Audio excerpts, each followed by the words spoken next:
The steel jaws of the trap had long since sprung shut, its grim bounty already stored in his pack. But Elias froze. It wasn't the snap of a twig that held him, nor the winter wind.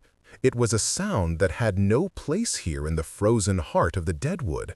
A sound thin and reedy, a desperate, high-pitched whine. He followed it, pushing through snow-laden pine boughs, his rifle ready, until he stumbled into a shallow den carved from ice and earth. The sight stole the air from his lungs. 3 wolf cubs, their eyes barely open, crawled blindly over the still, gray form of their mother.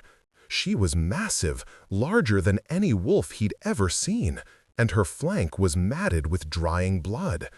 As he watched, she lifted her head, a motion of pure agony, and with the last of her strength, she nudged the smallest, whimpering cub toward him before her head fell back, her body limp. Wait, before the next revelation unfolds, if this mystery has already captivated you, let us know where you're following this story from. To ensure you don't miss unexpected claims, broken bonds, or awakenings under the moon, subscribe and stay close. Now, back to the scene. Elias's first instinct was to shoot. His hand tightened on the rifle stock, the cold wood biting into his palm. A wolf was a wolf. A wolf had torn his father apart on a night just like this, 10 winters gone. A pack of them had cornered his mother in the woodshed. He'd found what was left. His hatred for their kind was a solid, cold thing, a stone in his gut he'd carried for a decade. He saw the mother's flank, the dark, ragged wound. He saw the strange, gleaming band of black metal around her throat, half buried in matted fur, a thing that looked unnatural, cruel. But then he looked at the cubs. They were no bigger than his forearm, their fur patchy, their tiny bodies trembling so hard he could see it from 10 feet away.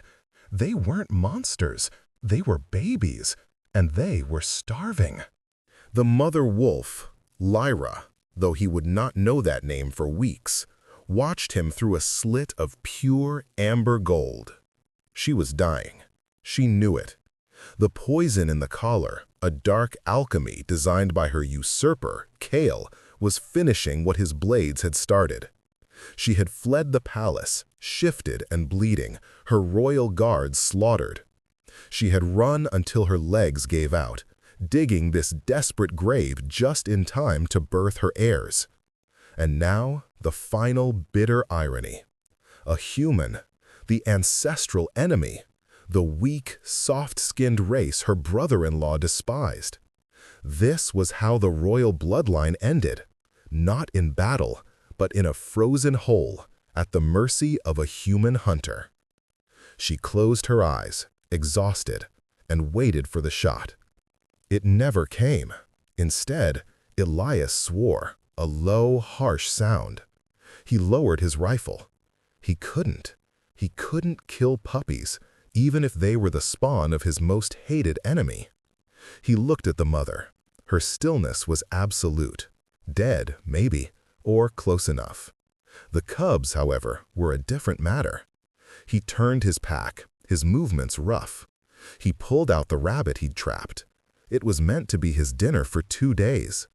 He stared at it, his stomach growling in protest. Cursing himself, his weakness, his bleeding heart, he drew his knife, carved off a strip of raw meat, and tossed it toward the whining pups. They scrambled for it, snarling with a ferocity that was almost comical in its tininess. He tossed another piece, and another. The mother wolf's eyes snapped open again, wide, not with aggression, but with a sharp, piercing intelligence.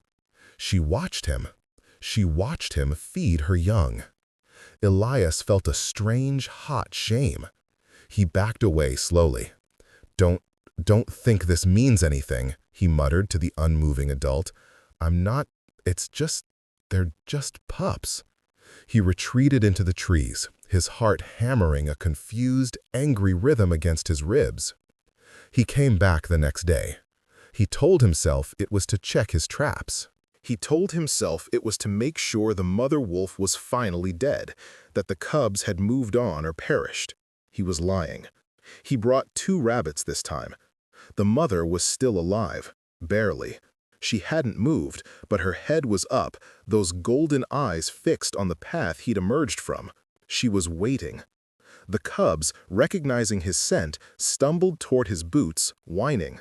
"Oh, no, no you don't," he snapped, backing up. He dropped the rabbits. "That's it. That's all you get." He backed away, his skin crawling. This was wrong. This was insane. He was feeding the things that would one day grow up to hunt him. But he came back the next day, and the next. It became a terrible secret ritual.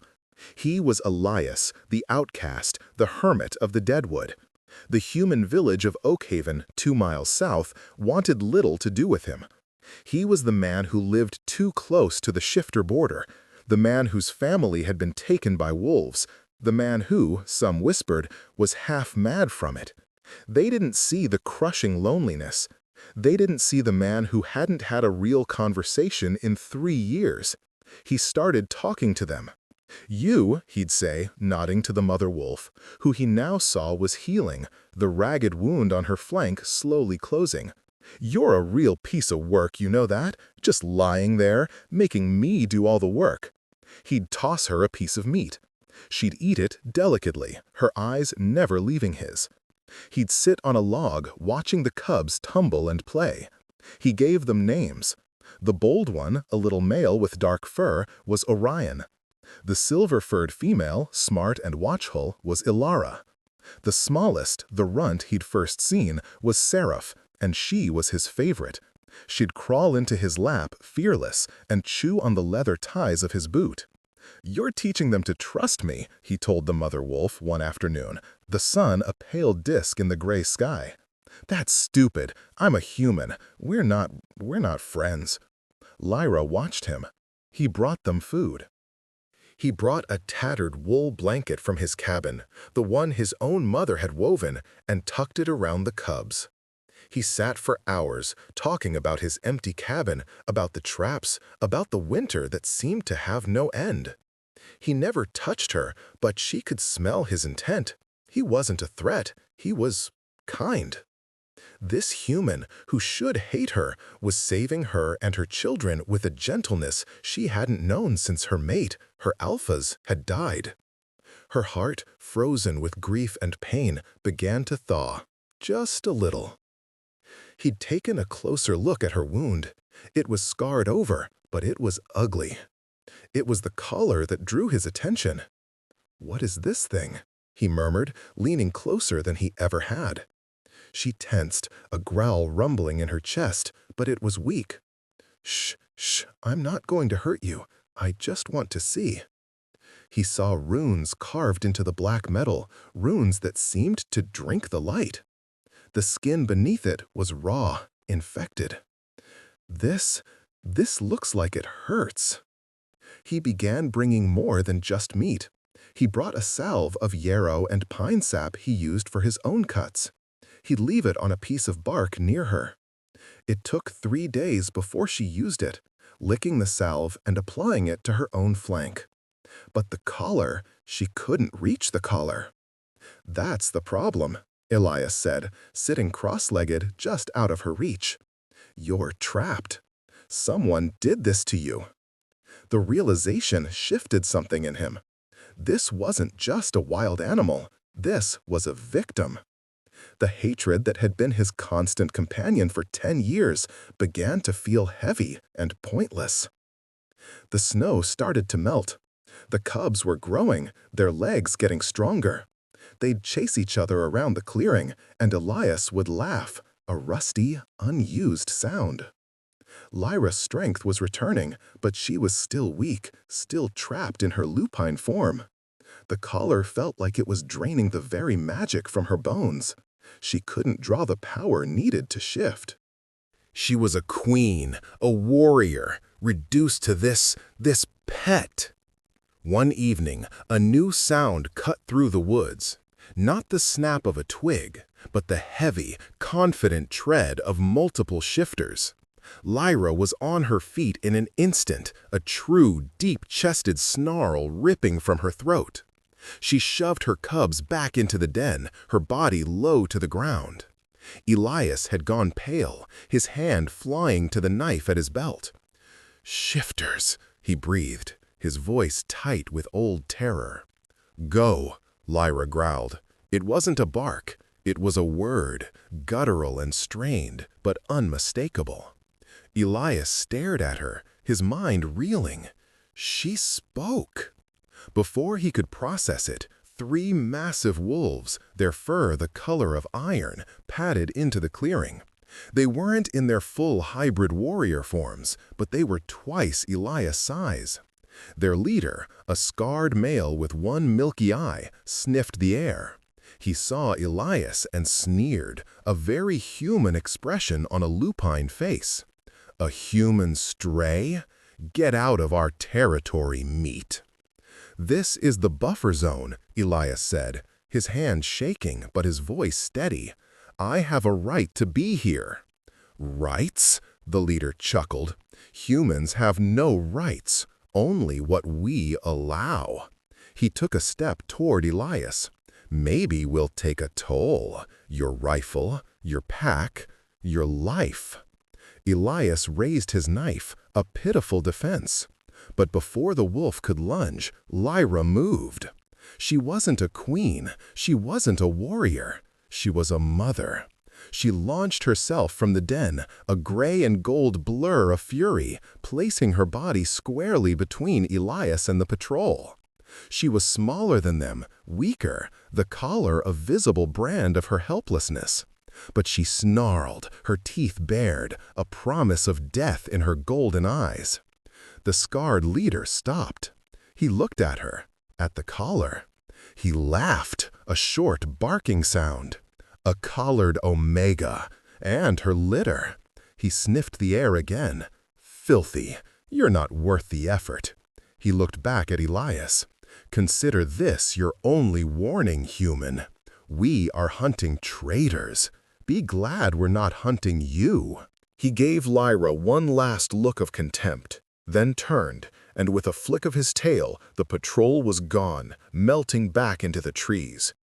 Elias was shaking. He stared at the spot where the shifters had been, then at the wolf in front of him. She was trembling too, from exertion and fear. She had been terrified. She had been weak. And she had protected him. She had saved his life. "You," he whispered, lowering his knife, "you protected me." Lyra limped back to her den, collapsing at the entrance, her breathing harsh. She looked at him, her gaze clear and steady. Elias walked over to her. He didn't stop out of reach. He knelt in the mud, right in front of her. The old fear was gone, replaced by a fierce protective surge he didn't understand. He looked at the black metal collar. "We're getting that thing off you," he said, his voice raw. "Right now." He didn't know how. He was a trapper, a hunter, not a locksmith. He ran back to his cabin, his mind racing. He grabbed the small metal file he used for sharpening his knives. He grabbed the heavy pliers he used for mending traps. He grabbed a pry bar. He ran back to the den, his heart pounding. This was madness. She was a wolf. She would rip his throat out. But when he returned, she was waiting. She was lying on her side, her head on her paws, her neck exposed. The cubs were huddled behind her, watching with wide, nervous eyes. She was offering him her trust, completely. "Okay," Elias breathed, his hands shaking so badly he could barely hold the file. "Okay, just stay still. This is probably going to hurt." He set to work. The metal was strange, like no iron or steel he had ever touched. It was cold, and it seemed to deaden the sound of his file.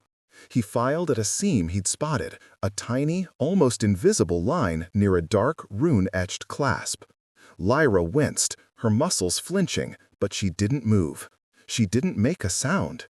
She just watched him, her golden eyes filled with a mixture of terror and desperate hope. He worked for an hour. His fingers were cramping, his arms aching. The sun was dipping below the trees, staining the snow-patched clearing in shades of purple and blood orange. The metal was barely scratched. "It's not working," he gritted out, frustrated. "It's too strong." Lyra let out a low whine. She nudged his hand with her cold nose, then looked pointedly at the clasp. It wasn't a seam. It was a lock. But there was no keyhole. "What?" he asked, frustrated. "What am I supposed to do?" She nudged his hand again, then tapped the clasp with her nose. She looked at him, then at the pry bar lying in the mud. He understood. She didn't want him to file it. She wanted him to break it. This could kill you," he whispered. "If I slip, I could break your neck." She stared at him, unblinking. "Do it." She took a deep breath. He picked up the pry bar. "All right, hold as still as you can." He wedged the thin, flat end of the bar into the tiny gap between the collar and the clasp. He braced his foot against a nearby root. On 3. 1, 2. He put all his weight into it. 3! There was a horrifying crack. It wasn't the sound of bone. It was the sound of the metal and the sound of magic shattering. A wave of dark energy exploded outward, throwing Elias back onto the ground. The air crackled, smelling of ozone and something ancient, something wild. Lyra shrieked. It was a sound caught between a wolf's howl and a woman's scream. She convulsed on the ground, her body twisting. Elias scrambled back in terror, his heart trying to beat its way out of his chest. What did I do? Oh gods, what did I do? He watched, horrified, as the giant wolf changed. Bones snapped and reformed with wet, cracking sounds. Fur receded, limbs elongated. The creature on the ground was spasming, growing, and shrinking all at once. It was the most terrible, unnatural thing he had ever seen. Light, a pale golden aura enveloped her, and then, as suddenly as it began, it was over. Where the wolf had been, a woman lay gasping on the cold earth. She was naked, her skin pale and smudged with dirt. Her hair was the color of spun gold and wild honey, tangled and matted with leaves. She was regal even in the mud, with high cheekbones and a strong jaw. And she was staring at him. Her eyes were the same intelligent, piercing amber gold. The cubs who had hidden during the magical blast now crept forward, whining in confusion. They sniffed at her. Then, recognizing her scent, they crawled onto her, snuggling against her chest. She wrapped her arms around them, pulling them close, her body trembling. Elias was paralyzed. He couldn't move. He couldn't breathe. His world had just tilted on its axis and shattered into a million pieces. The woman looked at him. Her throat worked. Her voice, when it came, was hoarse, raw from disuse, but it was clear, and it was laced with an authority that chilled him to the bone. "You saved my children," she whispered, her gaze intense. "You saved me." Elias finally found his voice. He staggered to his feet, his mind screaming, "Shifter, shifter, shifter." It had all been a lie, a trick. "What are you?" he spat, his terror turning to a hot, bitter rage. He felt like the biggest fool in the world. He'd fed her, he'd talked to her, he'd given her his mother's blanket. The woman pushed herself up to a sitting position, her dignity a tangible thing despite her nakedness. She never tried to cover herself. "I am Lyra, Queen of the Silver Moon Pack. Those," she nodded to the cubs, "are Ilara, Orion, and Seraph. They are the true-born heirs to the Alpha throne." Queen! Elias felt his blood run cold. He'd heard stories. The shifters weren't just a rabble of monsters. They had a hierarchy, a monarchy. And it was famously brutal. Queen! he repeated, his voice numb. The collar, she said, touching her throat where a raw red mark circled her skin. It was a suppression device, forged in dark magic. It held me in my wolf form. It was draining my life, my magic. My mate, my alpha, was murdered by his own brother, Kale, the man who now sits on my throne. Her story poured out of her, the betrayal, the attack on the palace, fleeing while pregnant, the collar being snapped on her in the chaos of the fight. She'd been left for dead, but not before Kale's sorcerer had branded her with the collar, ensuring that even if she survived, she would live and die as a mindless beast, her magic, herself, locked away forever. Elias listened, his face a mask of stone. He'd been feeding the Shifter Queen. He'd been harboring the single most powerful shifter in the territory. The very people who represented the power that had destroyed his family. All his kindness, all his loneliness, it felt like a betrayal of his parents' memory. "You lied to me," he said, his voice flat. "I have been trapped," she cried, her regal composure finally breaking. Her eyes flashed with desperate fire. "I was a wolf, you fool! I couldn't speak. I could only watch as She stopped. "You, a human, showed me a kindness I thought was long dead. You saved my heirs." "Don't," Elias said, holding up a hand. He couldn't bear her gratitude. It felt like acid. "Don't." He backed away, his hands clenched. "I didn't do it for you. I did it for them, the pups." He couldn't look at her. He couldn't look at the cubs who were now snuggled against their mother, their human-looking mother. He felt sick. He had broken the one rule he lived by: never trust a shifter. "Get out," he whispered. "What?" Lyra's face, already pale, lost all its remaining color. "Get out!" he roared, his voice cracking. "Take your children and get out of my woods. I don't want to see you again. Stay away from my cabin. Stay away from me." He turned and ran. He ran from the den, from the woman, from the golden eyes that had haunted him for weeks. He ran from the shame and the confusion and the terrible, terrible betrayal of his own heart. He ran until his lungs burned and his cabin was in sight, and he slammed the door, ramming the bolt home, as if that could keep the world he'd just unleashed at bay. Lyra watched him go, her heart, which had just begun to hope, shattering. She was free of the collar, but she was weaker than she'd ever been. She was human, naked, and exposed.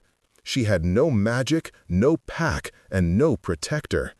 The man she had, in some strange, wild part of her soul, begun to trust, now looked at her with the same hatred she'd seen in Kael's eyes. She pulled her cubs close, their small, warm bodies a comfort against the encroaching cold. She had saved them, but she had lost them all. Elias spent the night staring into his cold fireplace, rifle across his knees. He didn't sleep. Every sound from the woods outside made him jump. Every howl, distant and mournful, sounded like an accusation. He was a fool, a soft-hearted, idiotic fool. He'd been tricked by a monster, a beautiful, golden-eyed monster. But had he? She hadn't tricked him. She'd been trapped. He'd seen the collar. He'd broken it. He'd seen the raw, infected wound it left behind. And she had protected him. A wolf, weak and dying, had stood between him and 3 armed shifters. She hadn't done it for gain. She'd done it for him. By dawn, the anger had faded, replaced by a hollow, aching guilt. What had he done? He'd left a woman, a mother, and 3 small children naked and defenseless in the woods, just as the temperature began to drop again. He was no better than the monsters he claimed to hate. "Damn it," he muttered. "Damn it all." He grabbed a fresh skin, his heaviest cloak, and a parcel of dried meat. He unbolted the door, his heart heavy.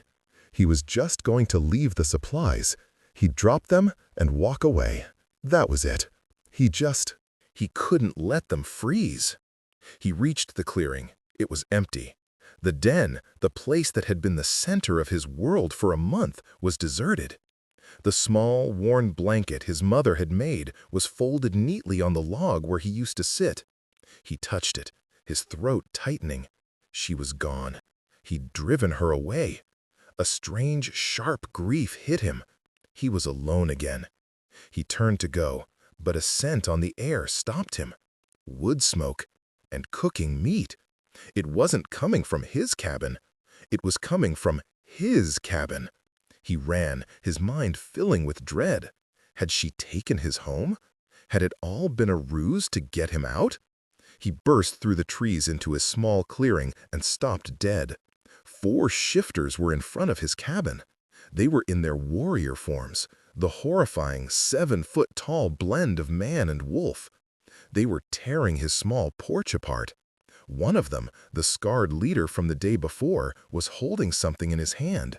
The broken pieces of the black collar. "I knew it," the shifter, Vorlag, growled. His voice was a deep rasp. "The energy spike led us right here. The human freed her." He sniffed the air. "She's been here, and the stench of her heirs is all over this filth." "What do we do with him?" another asked, gesturing. Elias hadn't even seen the 4th shifter. He was pinned against the wall of his own cabin, his arms held by 2 of the beasts. It was Kyle. No, not Kyle, just another shifter. But then he saw Lyra's face in his mind. The terror. The man who now sits on my throne. "Where is she?" Vorlag snarled, stalking toward Elias. "Where is the queen?" I don't know what you're talking about," Elias stammered, his blood turning to ice. Vorlag backhanded him. The force of the blow sent Elias's head smashing into the log wall. Stars exploded behind his eyes. Lies. The collar is broken. The magic is gone. She is here. Tell me, human, or I will peel the skin from your body inch by inch. I told her to go," Elias choked out, blood filling his mouth. "I don't know where she is." "A loyalist, then," Vorlag sneered. "A human traitor. It doesn't matter. She won't leave her litter, and she won't leave her new pet. Tear the cabin apart, find them, kill the cubs. The queen Lord Kyle wants alive, for now." He turned back to Elias. "And as for you," he drew a long, silver-laced knife. "Your service to the false queen ends now." Elias closed his eyes. He thought of his parents. He thought, absurdly, of 3 small, tumbling cubs. He was sorry. A blur of motion. A scream. Not his. Elias's eyes snapped open. The shifter holding his right arm was on the ground, his throat torn out. Lyra stood over him, her eyes blazing with golden fire. She wasn't a weak, naked victim. She was wearing a rough-spun tunic and leggings, no doubt scavenged from an old trapping line. Her hair was braided back, and in her hand she held Elias's own skinning knife, slick with blood. "Get away from him!" she commanded. Vorlag stared, his lips pulling back in a snarl of pure hatred. Lyra, the fallen queen, hiding behind a human. How pathetic. "He's more of a man than you will ever be, Vorlag," she spat. The 2 shifters holding Elias released him, turning on her. Lyra didn't hesitate. She was a dancer of death. She ducked under the wild swing of one, burying Elias's knife in the shifter's gut. She used his falling body as a shield against the lunge of the other, rolling, coming up with her own claws extended. Not wolf claws, but her own nails, hardened by some residual magic, sharp as talons. She raked them across the shifter's eyes, and he roared in agony. Elias was frozen for only a second. This was his home. This was his life. And she was fighting for him. He scrambled, grabbing the wood-splitting axe from the block beside him. As the blinded shifter staggered, roaring, Elias swung the axe with all his strength, burying it in the creature's back. It was 2 against 1. Vorlog versus the Queen and the human. But Vorlog was a seasoned warrior. He was bigger, stronger.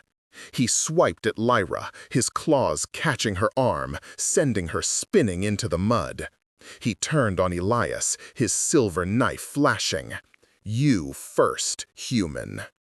Elias raised the axe, but he was too slow. Vorlog was impossibly fast. The shifter batted the axe away and slammed his fist into Elias's stomach, dropping him to his knees. He raised the knife for the killing blow. "No!" Lyra screamed. She launched herself onto Vorlog's back, her teeth sinking into his shoulder. He roared, thrashing, trying to dislodge her. He grabbed her by her hair and threw her against the cabin wall. She hit it with a sickening thud and slumped to the ground, unmoving. "Lyra!" Elias screamed. Vorlog panted, his shoulder bleeding.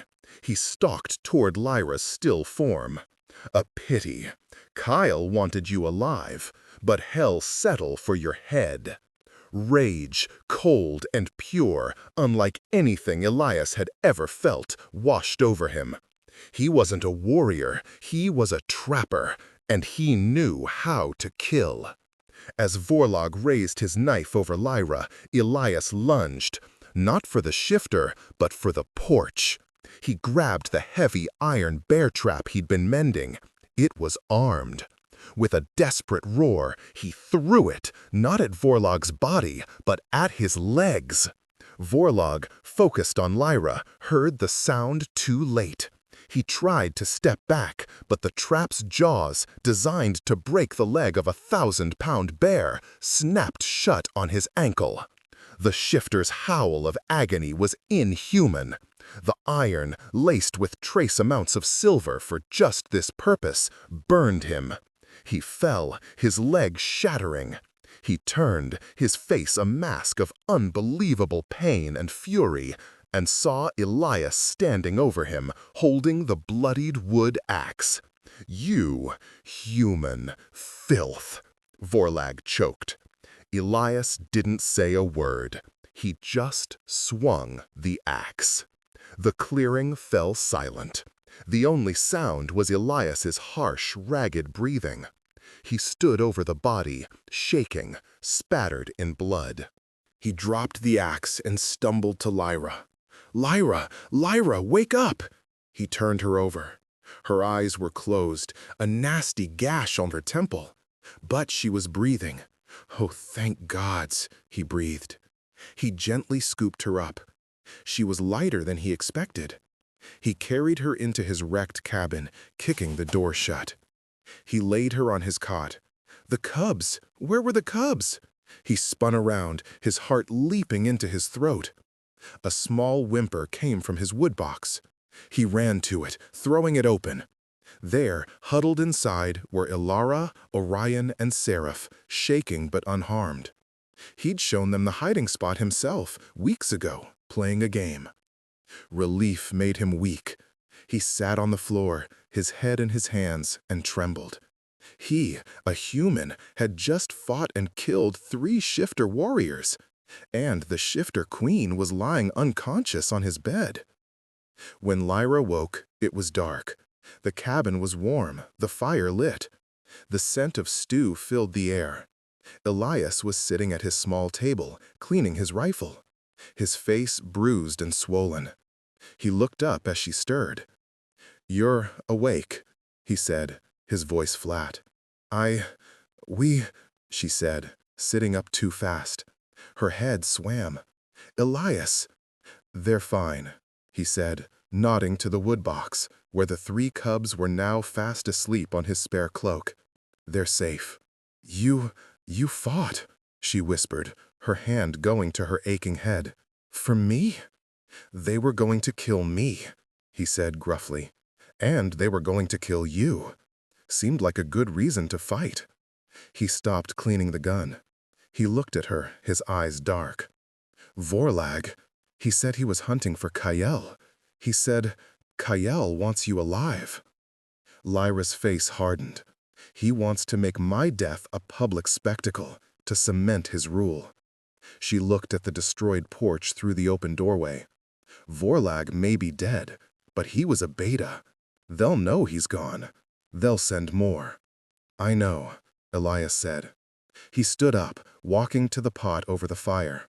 He ladled stew into a bowl. "You need to eat. You're still weak." She took the bowl, her fingers brushing his. The contact was like a spark. "Elias, you can't stay here. They'll kill you for what you did, for helping me." "And where are you going to go?" he asked, not looking at her. "You're weak. The cubs can't travel fast. You won't make it a day. I have to try. I have to get them to safety." "Where?" he pressed. "Where is safe?" Lyra hesitated. "My mate, my alphas, most trusted general, Theron. He leads the mountain pack. He's in the northern ranges, 200 miles from here. He's loyal. He's been gathering those who fled Kyle's purge. If I can reach him, we can build an army. We can take back the throne."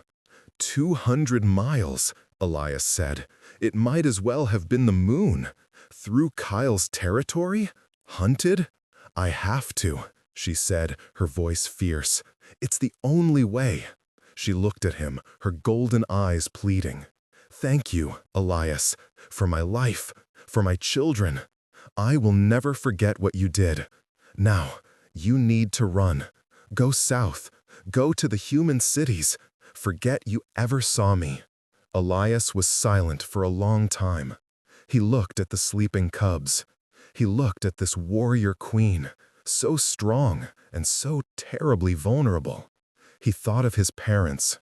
He thought of the hatred he'd carried, a stone that had weighed him down, isolating him.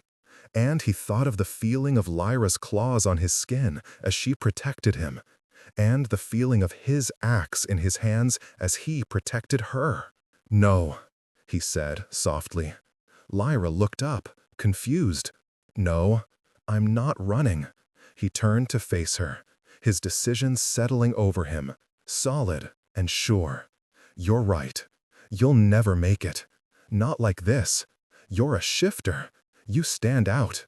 They'll be looking for a queen and 3 cubs." "Then what?" she whispered. "They won't be looking," Elias said, a slow, grim smile touching his lips. "For a human trapper, his wife, and their 3 children, bundled in furs, on a trade cart heading north." Lyra's jaw dropped. You would do that? You would risk everything? Why? I am your enemy." "You're not," Elias said, his voice rough. "Not anymore. I don't know what you are, but you're not my enemy." He looked at the floor. "He'll kill them, won't he? Kyle, if he finds them." Without hesitation, Lyra said, her voice cold as ice. "And you said, before, he'd wipe out the border towns, my village." "He hates humans. He sees them as vermin. He'll slaughter Oakhaven as an example." Elias nodded. "Then this isn't just your fight anymore. It's mine, too." He met her gaze, his own clear and resolved. "You need a guide. You need someone who can move through human lands, who knows the passes Kyle's patrols avoid. You need someone who can get you to the northern mountains." "Elias," she breathed, her heart aching with a sudden, overwhelming emotion. "I will get you to Theron," he said. It wasn't a question. It was a vow. "I will get you to your army." The journey north was the hardest thing Elias had ever done. They left the cabin that night, Elias carrying Seraph, Lyra carrying Orion, and Ilara, always the strong one, walking between them. They skirted Oakhaven. Elias stealing his own broken-down trade cart and the mule he'd stabled at the edge of the village. They traveled for 3 weeks. They were a strange, mismatched family. By day, they were Elias, a grim-faced trapper, and Lyra, his quiet, hooded wife, their 3 children asleep in the back of the cart under a pile of furs. By night, they were 2 warriors, moving through the shadows, avoiding patrols. Lyra's heightened senses and Elias's knowledge of the land their only guides. The bond between them deepened, forged in shared danger and silent understanding. He taught her how to use a rifle. She taught him how to listen to the whisper of the wind, to smell a shifter patrol on the air a mile away. He saw her tenderness as she nursed the cubs. She saw his gentleness as he carved them small wooden toys by the fire, just as he'd done for her when she was a wolf. The cubs were a complication and a joy. They were growing fast, and they were beginning to change. One night, in a hidden cave, Orion sneezed, and his hands suddenly became paws. Seraph, laughing, sprouted a small, wagging tail. They were shifters. They were children. "They've claimed you, you know," Lyra said softly one night as they huddled around a small, smokeless fire. Seraph was asleep in Elias's lap, her small, tailed bottom tucked against his stomach. "They're good kids," Elias murmured, his hand resting on Seraph's head. He felt a warmth in his chest that had nothing to do with the fire. "You are not what I was taught humans were," Lyra said, watching him. "My mate, Alaric, he believed in peace. He believed humans and shifters could coexist. Kale called him weak for it." "He wasn't weak," Elias said. "It's harder to build than to destroy." Her eyes met his across the flames. The air was thick with things they couldn't say. She was a queen. He was a human. Her world was one of magic, bloodlines, and ancient law. His was one of iron, wood, and survival. But here, in the wilderness, they were just 2 people, protecting their family. When we get to the stronghold," Elias started, his voice rough, "Theron, he won't harm me for being human?" Lyra's expression darkened. "You are under my protection, Elias. You are the crown's protector. Anyone who touches you will answer to me." She paused. "But it will not be easy. My people are proud. They have suffered. They will not understand. I don't need them to understand. I just need you to be safe, you and the kids." "Elias," she whispered, her hand reaching for his, her fingers tracing the scars on his knuckles. A howl, sharp and close, shattered the moment. They were on their feet instantly, the cubs hidden, their weapons drawn. Kale's patrol. They had been found. The fight was desperate. It was 4 against 2. These were Kyle's elite, his personal guard. But Lyra was stronger now. Her magic was returning. She moved like a golden storm, her claws flashing, her rage giving her strength. Elias was no shifter, but he was a survivor. He fought with the desperate cunning of the deadwood, using the terrain, his rifle, his axe. He took a knife to the ribs, a searing, white-hot pain. He went down gasping. A shifter stood over him, laughing, raising his blade. "Elias!" Lyra's scream was pure, primal rage. The ground shook, the air crackled, and Lyra exploded in a flash of golden light. When it cleared, she was in her hybrid form, the warrior form. 9 feet tall, a terrifying and beautiful blend of woman and wolf, her claws like silver sabers, her eyes burning suns. She was no longer just a queen, she was an alpha. She tore the remaining shifters apart.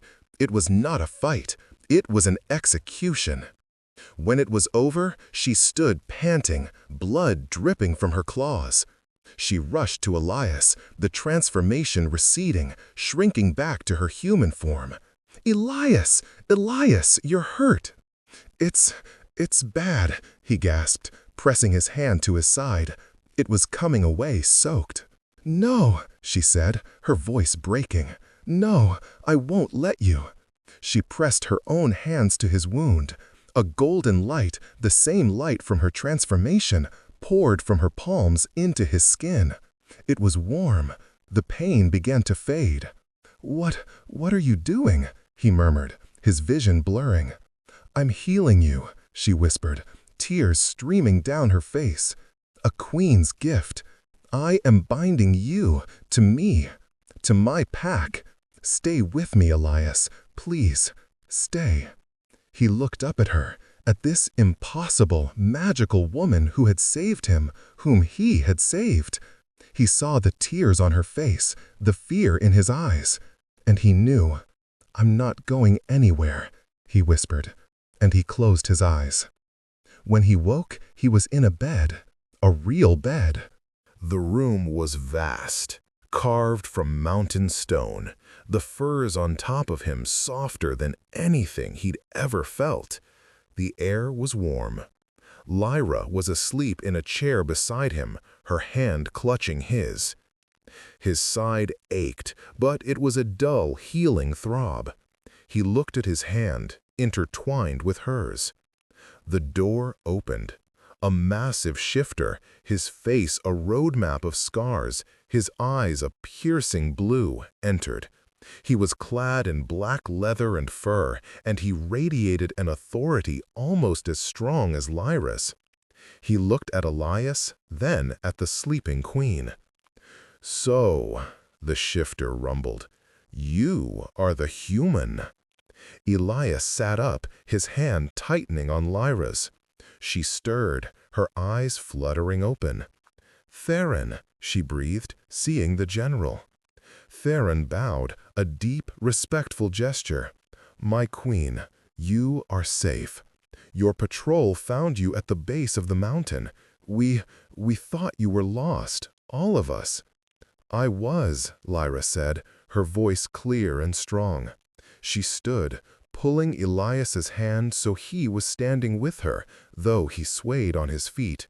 "Theron, Alpha of the Mountain Pack, meet Elias of the Borderlands." Theron's eyes were sharp, assessing. He looked at Elias's wound, then at Lyra's hand still holding his. "He is healed, my queen. What have you done?" "I have done what was necessary," Lyra said. "This man, this human, saved my life. He saved the heirs. He fought for me. He bled for me." She raised her chin. "He is the crown's protector. He is the first man of my new court. He will be honored as Alphakin, and he will be given any chambers he desires." Theron's eyebrows shot up. Alphakin. The term was sacred. It meant family. It meant mate. "Lyra," Elias whispered, his face pale, "you can't." "I can," she said, turning to him, her golden eyes soft. "I have." She looked back at Theron. "The war is here, General. Kyle knows where we are." Theron nodded grimly. "His army is massing at the foothills. He will attack by the full moon." "Then we will be ready," Lyra said. She turned back to Elias, her hands taking both of his. She was a queen, and he was a human. It was impossible, but her grip was tight. "The war is just beginning, Elias." "I know," he said, his voice steady. He met her gaze, no longer afraid. "I'm not going anywhere." She smiled, a true, radiant smile that lit up the stone room. "Good," she whispered, "because I have no intention of letting you go." Elias looked at their joined hands, then at her. The cubs ran into the room, tackling him at the knees, shifting from pup to laughing toddler and back again. He laughed, hugging them close. He was in a fortress of monsters, on the brink of a magical war, bound to a shifter queen. And for the first time in his entire life, Elias felt he was exactly where he was supposed to be.